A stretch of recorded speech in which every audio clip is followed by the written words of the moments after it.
Hello, I'm Warren Moore, and it's time for another installment of Social Distancing Story Time. This is a story that ran in Spinetingler magazine a little while back, and it's called Slow News Day. Poor Chris Chubbuck, I said to Bob. It was 4:53 and would be on in 7 minutes, bringing the news the Midlands needs to the elderly, shut-ins, and folks who had gotten home from work early. Bob was putting on the last of his makeup. It's a high-definition age, and even though he hadn't been at the anchor desk for too long, hell, he hadn't been out of college for too long, you want to stay ahead of the wrinkles, open pores, or blemishes that might distract the folks at home from the day's list of murders, sports scores, and tomorrow's school bus weather forecast. Me? I don't have to worry about makeup on my side of the camera. I stay in the booth, making sure the teleprompter is running smoothly. It isn't high-tech at all, actually. It runs on DOS, if you can believe that, but it works, and it's paid for. And as long as we use it, my job is secure because I'm the only one left who can run the damn thing. You don't find too many people who spend their whole careers at the same station, but most of them are on my side of the camera. Who the fuck is Chris Chubbuck? Bob asked. Give him credit. He could cuss like a sailor, but as soon as the red light was on, he was all pro. Baritone creamy as tapioca, hair just poofed enough. Wouldn't say shit if he had a mouthful. That was why little old ladies from Walhalla to Winnsboro made Bob Jeffcoat a part of the afternoon routine. I heard at least one old broad set a TV tray in front of the screen every day with a full dinner for her and one for Bob. I can believe it. They all wanted to invite Bob into their homes, the ones who didn't want to invite him into their daughters, granddaughters, or nieces. What kind of freak pimps their kids to a TV news guy? I don't know, but they helped our ratings. Was Bob? Who the fuck was Chris Chubbuck? She was an anchor at a station down in Florida back in the 70s. One night, she was sitting at the anchor desk with the red light on, and she said, "In keeping with Channel 40's policy of bringing you the latest in blood and guts and in living color, you're going to see another first, attempted suicide." Then she pulled out a gun and shot herself in the head. Died the next day. "Fuck," Bob said, then paused for a moment as he put the makeup down. Did they get a tape? 2-inch quad. Only one copy, and I think the family got it. The tape was never aired. I guess they figured once was enough. I imagine the family burned it or something. Well, that all sucks, but what made you think of her just now? He got up to walk to the big desk. If she had done it these days, I said, it would have gone viral. People everywhere would have gotten to see her off herself anytime they wanted. Hell, they could beat off to it. Wonder if they do that to Charlene. Charlene was already at the desk, wearing a copper-colored silk blouse.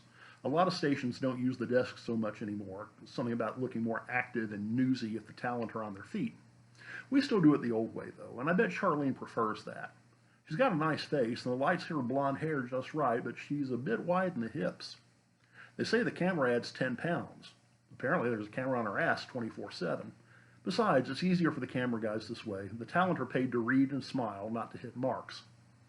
When the cameras aren't on, there's a kind of locker room atmosphere on the set. Everyone gearing up for a live performance like football players before a big game. And with the news, there's not exactly the chance for rehearsal. You get off on the tension sometimes, at least I do, which is probably why I still do this stuff. Of course, other folks have their own ways of getting off.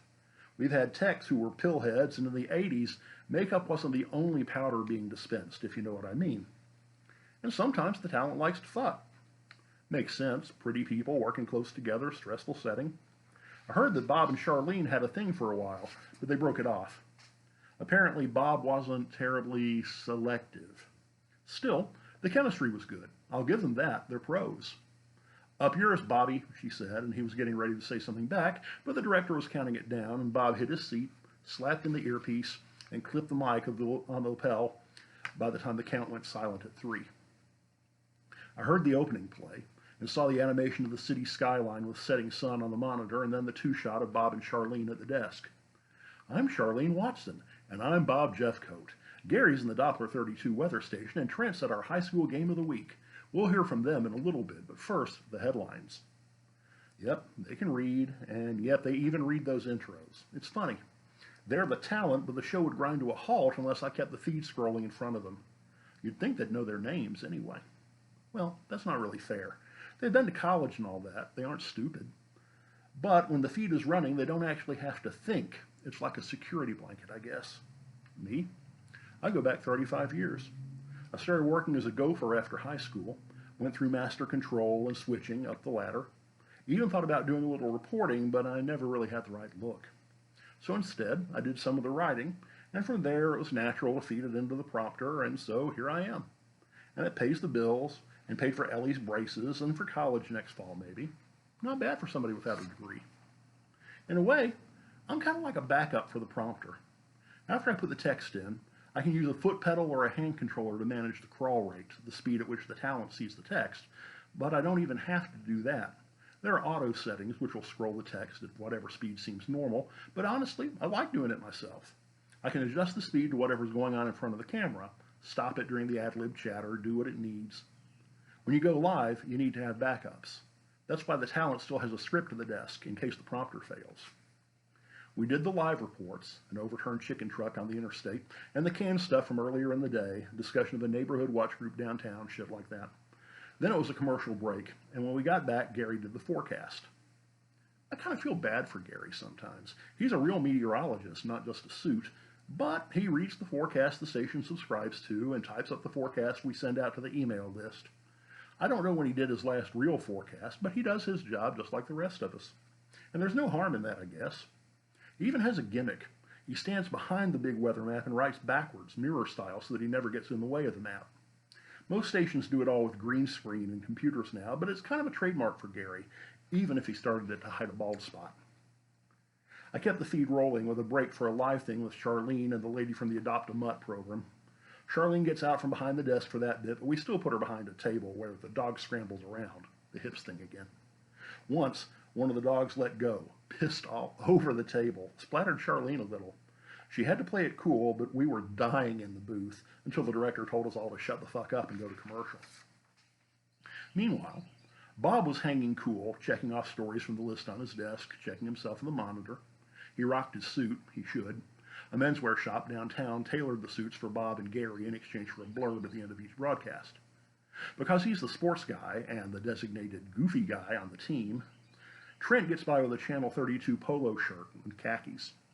And when we came back, we cut to Trent's remote from a high school in the burbs, the usual thing. Pep band playing, kids screaming and clapping, Trent trying to talk to the coach, but no one can hear shit over the band and the kids. Doesn't matter. It fills 2 minutes, and Grandma gets to see her little angel wearing face paint in the school colors. We'll probably recycle a bit of it for use in B-roll for the highlight show tonight at 11:35. They certainly seem excited, Trent, Charlene chirps as we go back to the studio. From there, Bob gives us the lead into a canned piece from the network about the movies that have come out this weekend. And commercial. Just about done here. Time to roll the last bit of script before the network takes over. I've heard that Bob might get a shot at network before too long. He's young enough, pretty enough, has the right pipes. But I have my doubts. As Bob starts reading the feed, I hit auto scroll. I've been working with him long enough to have his rhythms down, and I get up from my chair, step out of the booth. The director gives me a what the fuck side eye, but he's still busy. My timing is good. Bob's going into his last story, sticking to the feed. And finally, Channel 32's own Bob Jeffcoat was killed in an act of workplace violence. What? I had the gun out now, pointed at him. Keep reading, I said. Don't miss a fucking line. And I said loud enough for the director to hear, keep the goddamn camera rolling. Back to Bob. Read. An act of workplace violence. Studio technician Alex Bordwell, having learned that Jeffcoat had been carrying on an illicit relationship with Bordwell's 17-year-old daughter. 17, I said. 7 fucking teen. What, fat ass over there wasn't enough for you? You gotta rob the cradle? Well, Charlene didn't much like that, but what the hell? Report the truth, right? Oh, come on, Alex. Are we still on? Some of us, I said, and pulled the trigger as fast as I could, as many times as I could. They didn't all hit him. I saw splinters flying from the glossy painted particle board of the desk, backup script fluttering to the floor. But I'm damn sure enough of them did, and he didn't feel any of them after the first one damn near took the top of his head off. Blood and brains splashed onto Charlene's copper blouse. It was about that time that Billy from Camera 2 tackled me. Give the director credit, though. As I was going down, I saw Camera 1 on us with the red light shining. It was okay. I liked Billy, and the gun was empty anyway. And what the hell? Bob should have been thankful. No Chris Chubbuck for him in the age of DVR and YouTube. People would always know what had happened and why. Bob Jeffcoat's last big story was going to go viral. Thanks. That's this episode of Social Distancing Story Time. And if you like what you hear, give me a like, leave me a comment, and you can follow me on Facebook as @ProfMondo, PROFMONDO. Thanks.